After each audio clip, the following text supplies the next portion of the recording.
Everyone. यहाँ पे मौजूद सारे शिक्षकगण को हम सभी जीएनएम स्टूडेंट की तरफ से सहर्ष प्रणाम। आज हम सभी जीएनएम स्टूडेंट यहाँ पे नुक्कड़ नाटक के माध्यम से एचआईवी और एड्स के बारे में जागरूक करने आए हैं। आज हम सभी जानेंगे कि एड्स और एचआईवी के बारे में हमारे समाज में क्या क्या अवधारणाएं हैं और क्या क्या सही जानकारी है। तो आइए अब हम आपका ज्यादा समय ना लेते हुए नाटक की ओर शुरू करते हैं। सबसे पहले हम जानते हैं कि एड्स होता क्या है। सबसे पहले तो हम लोग एड्स का डेफिनेशन जानते हैं। एड्स जिसका मतलब होता है एक्वायर्ड इम्यूनोडेफिशिएंसी सिंड्रोम, जो कि एक एचआईवी वायरस के कारण फैलता है। सबसे पहले कोई भी व्यक्ति को एड्स नहीं हो जाता है, पहले वो एचआईवी इन्फेक्शन से ग्रसित होता है, उसके बाद फाइनल स्टेज में उसको एड्स होता है।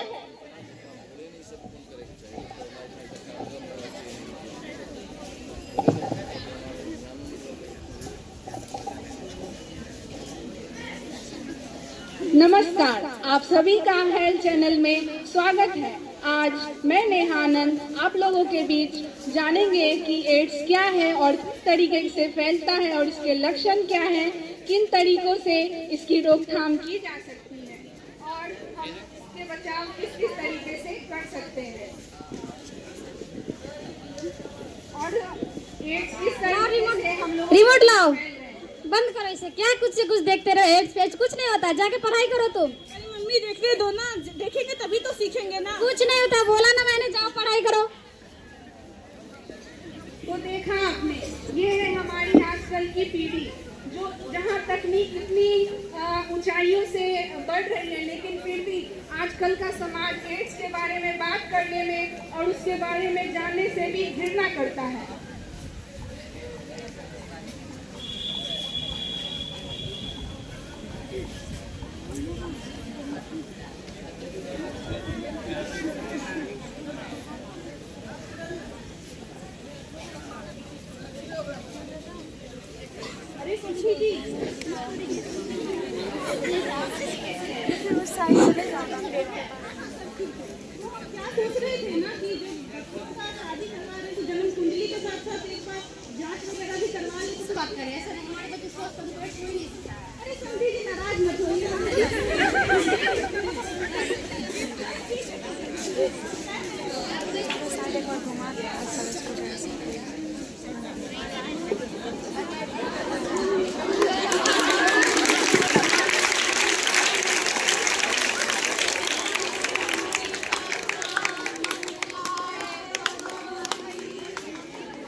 इन्हीं चक्कर और वोमिटिंग आ रही है कुछ दिनों से। ठीक है, कुछ चेकअप में लिख देती हूँ, आप पहले इनका ब्लड टेस्ट करवाइए। जाइए 22 नंबर में। ठीक है, धन्यवाद। हाँ, आपका नाम क्या है? रानी कुमारी। पुर्जा दीजिए ना।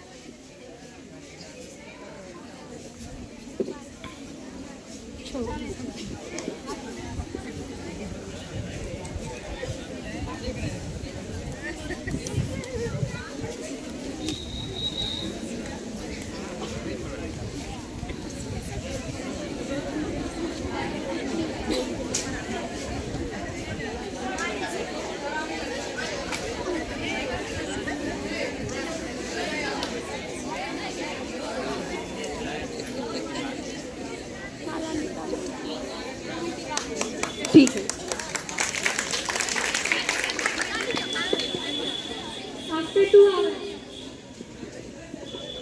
हमारा रिपोर्ट दीजिएगा। रानी कुमारी, धन्यवाद।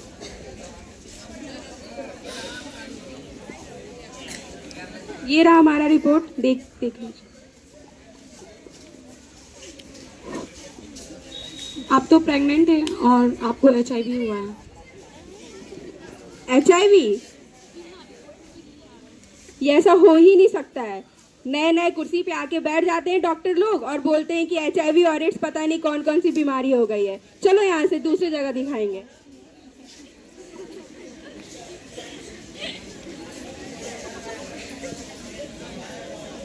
मुझे एड्स कैसे हो सकता है? मेरे पापा ने तो बोला था चेक करवाने के लिए।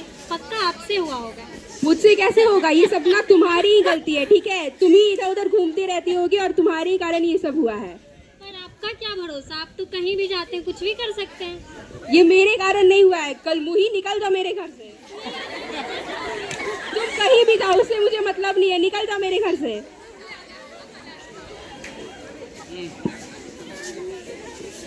आर देखी पार देखी और देखी जायदाद, आर देखी पार देखी और देखी जायदाद, पर आखिर क्यों ना देखी, पर आखिर क्यों ना देखी, खून में थी क्या बात, पर आखिर क्यों ना देखी, खून में थी क्या बात। तो जैसा कि आपने इस रोल प्ले के माध्यम से देखा कि किस तरीके से शादी के बाद एड्स जैसे रोग का पता चलता है और एक महिला को घर से बाहर निकाला जाता है, तो इसलिए सबसे पहले जितना जरूरी आपका कुंडली मिलाना है, उतना ही जरूरी आपका मेडिकल टेस्ट भी करवाना है। इसलिए आप शादी से पहले मेडिकल टेस्ट भी करवाएं।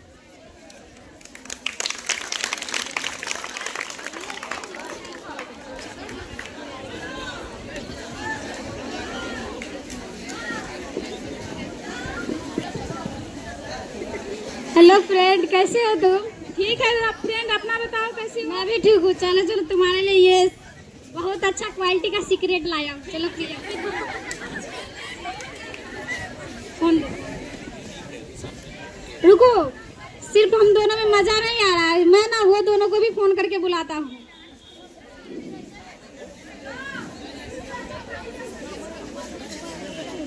हेलो, सुनना, मैं यहाँ पे ना पार्टी कर रहा हूँ मैं दोनों, तो मजा नहीं आ रहा। आजा, तू लोग भी आजा, जल्दी आजा। ठीक ठीक, जल्दी आ। हेलो हेलो, कैसे हो? मैं ठीक हूँ। लो, तू भी पी। सुनना, मैं तुम लोगों के लिए एक सरप्राइज लेकर आया हूँ। मैं ना तुम लोग के लिए एक बाहर से बहुत मजेदार सरप्राइज लेकर आया हूँ। देखो देखो देखो, सुन, दे रहा हूँ मैं सबको। इसको लेने से ना वेन में सुई लेगा, बहुत मजा आ जाएगा। ऐसा मजा आएगा तुम जिंदगी भर याद रखोगे। ठीक है ठीक है, एक एक करके देता हूँ। चलो चलो।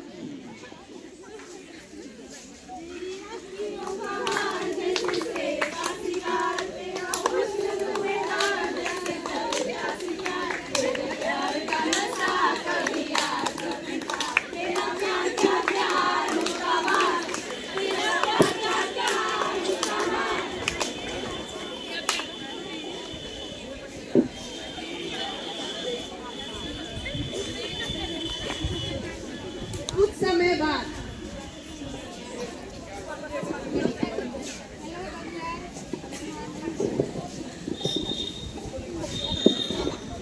देखिए ना, मैं कुछ दिनों से बहुत परेशान हूँ। इतना बॉडी में पेन, थकान, फीवर, और रात में तो बहुत ज़्यादा पसीने भी आते हैं। पता नहीं मुझे क्या हो गया। प्लीज़ मेरा चेकअप कीजिए।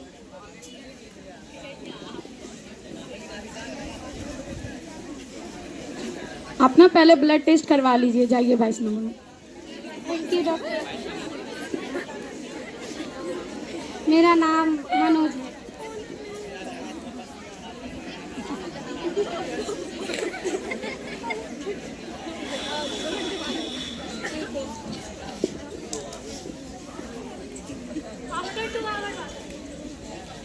मेरा रिपोर्ट दे दीजिए मनोज।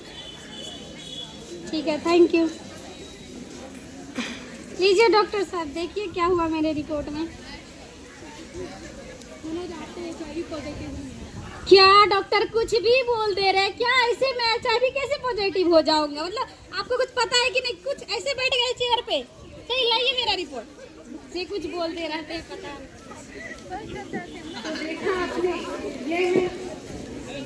ये है हमारी आजकल की युवा पीढ़ी, जिन्हें ये तो पता है कि मौज मस्ती किस तरीके से की जाती है, लेकिन मौज मस्ती सिर्फ इन तरीकों से एक ही नीडल का बार बार यूज करके जानबूझ करके एड्स जैसी खतरनाक बीमारियों को अपने घर अपने शरीर में दावत देते हैं। तो बढ़ते हैं हम अपने अगले पड़ाव में।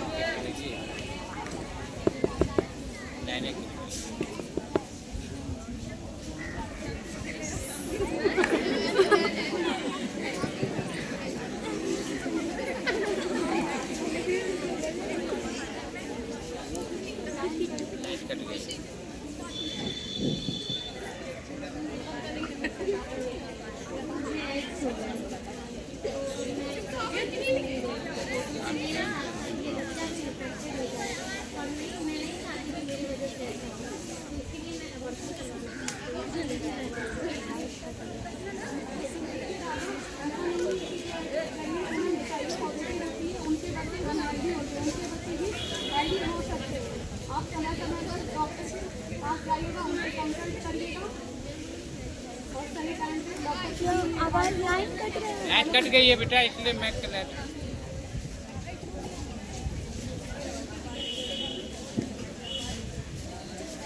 यहाँ हमने जाना कि अगर किसी गर्भवती महिला को अगर एड्स हो जाती है तो हम सही तरीके से केयर करके आने वाले बच्चों को स्वस्थ एवं निरोगी रख सकते हैं।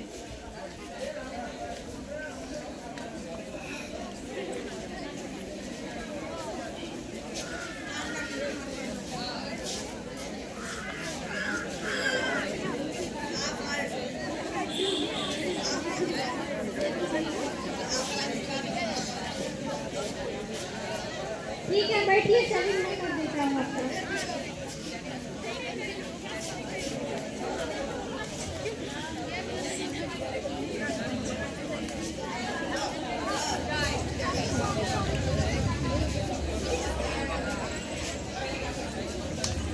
क्या हो गया आपका? जाइए अब मैं क्या ये दूसरा ब्लेड चेंज करूँगा, इसी से कर देता हूँ। ठीक है, मैं बैठिए। मैं तो क्या सर, मैं ब्लेड चेंज करके ही करता हूँ। बैठिए, कुछ नहीं, बैठिए।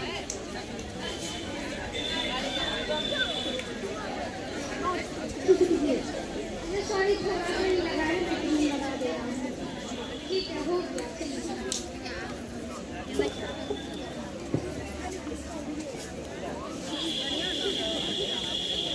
यहाँ हमने देखा कि किस तरह से एक सैलून में एक ही ब्लेड का बार बार यूज करने से भी एड्स फैल सकते हैं। जरूरी नहीं है कि उस व्यक्ति को एड्स हो, लेकिन उनके ब्लड के कांटेक्ट में आने से अगला व्यक्ति हो सकता है, वो पहला व्यक्ति अगर एड्स से ग्रसित है तो वो दूसरे व्यक्ति को एड्स हो सकती है। इसलिए हमें ये सुनिश्चित करना चाहिए कि जब भी हम सैलून में जाएं तो एक नए ब्लेड का हमारे लिए प्रयोग हो रहा हो।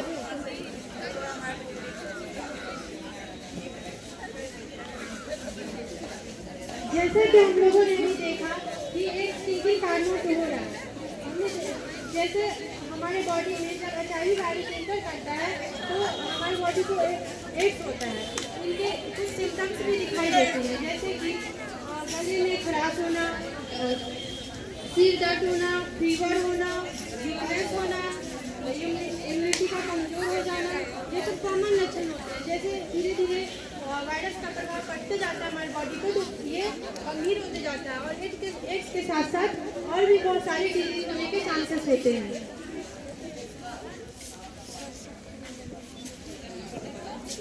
तो हमने देखा कि इसका क्या क्या साइन और सिम्टम्स होते हैं। अब हम जानेंगे कि इसका डायग्नोसिस क्या होता है, यानी कि आप ये जानेंगे कि आपके अंदर HIV के वायरस मौजूद है या नहीं। सबसे पहले तो आपने देखा कि क्या साइन सिम्टम्स रहेगा, फीवर रहेगा, शरीर खराब रहेगा। इन सब चीज़ों से आप पता कर सकते हैं कि आप एड्स के वायरस आप में मौजूद है या नहीं। दूसरा, आप सरकारी अस्पताल में फ्री में जाके मेडिकल टेस्ट करवा सकते हैं, ब्लड टेस्ट करवा सकते हैं और वहाँ पे अपना HIV वायरस की मौजूदगी का पता कर सकते हैं कि आपके अंदर HIV वायरस मौजूद है या नहीं है। इसमें सबसे प्रमुख आता है कि एलिसा टेस्ट करवाया जाता है। दूसरा, वेस्टर्न मोल टेस्ट होता है। ये टेस्ट जब आप हॉस्पिटल में करवाते हैं, अगर पॉजिटिव आता है यानी आप आपके अंदर HIV वायरस मौजूद है, तो आप हॉस्पिटल में जाके अपना टेस्ट करवा के ये पता कर सकते हैं कि आपके अंदर HIV वायरस मौजूद है या नहीं।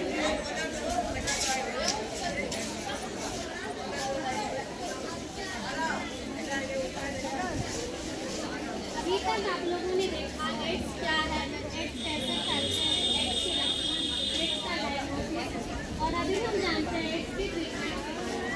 यूँ तो एड्स का कोई परमानेंट इलाज नहीं है, पर अगर सही साफ सफाई करती जाए और ART यानी एंटी रेट्रोवायरल थेरेपी का सही तरीके से यूज किया जाए तो कुछ हद तक यानी कि बहुत हद तक एड्स पर कंट्रोल किया जा सकता है।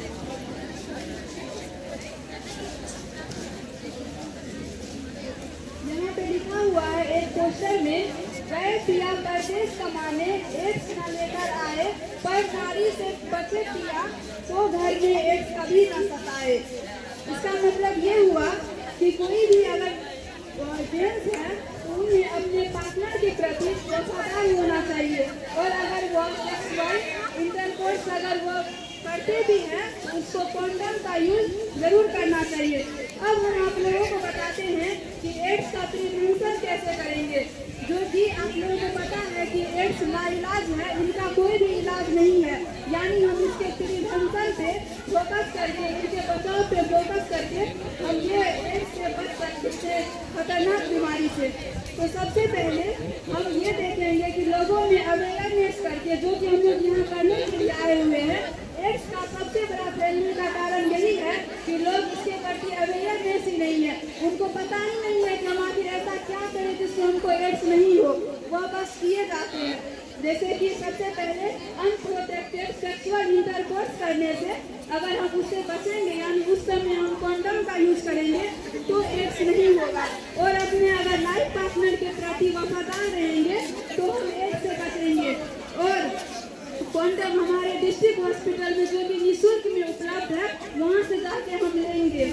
और जो भी संक्रमित व्यक्ति होते हैं, यानी कि जिसको HIV हो गया रहता है, उसके ब्रेस्ट मिल्क, वेजाइनल सिक्रेशन या फिर सीमेन जो है, उनको अच्छे से उसका प्रॉपर डिस्पोज करना चाहिए, क्योंकि अगर वह किसी हेल्दी पर्सन के संपर्क में आता है तो वह HIV इन्फेक्टेड वह हो सकते हैं।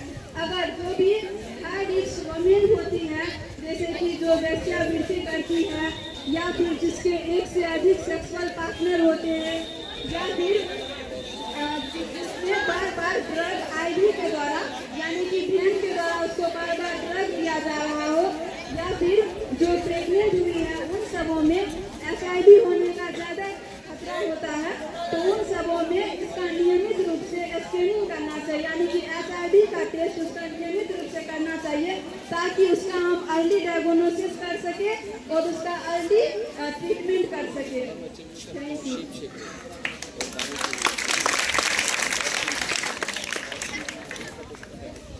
अभी तक हम लोगों ने जाना कि किन किन आदतों से फैलता है एड्स। अब हम लोग जानेंगे कि किन चीजों से एड्स नहीं फैलता है।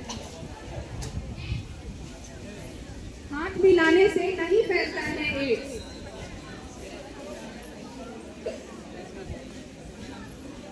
गले मिलने से नहीं फैलता है एड्स। साथ में खाना खाने से नहीं फैलता है एड्स। एक दूसरे के कपड़े यूज करने से नहीं फैलते हैं एड्स।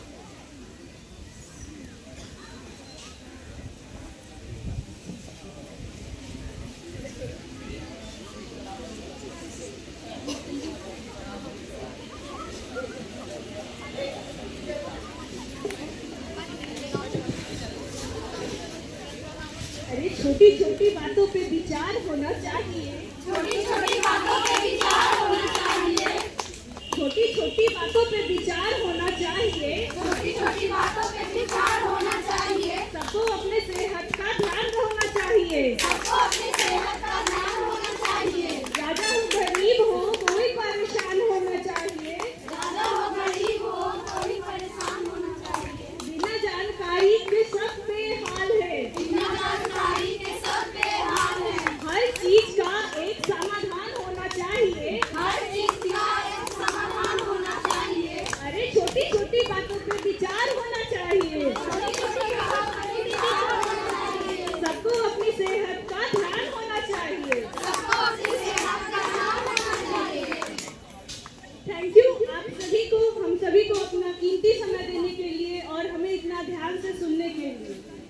बहुत बहुत शुक्रिया हम सभी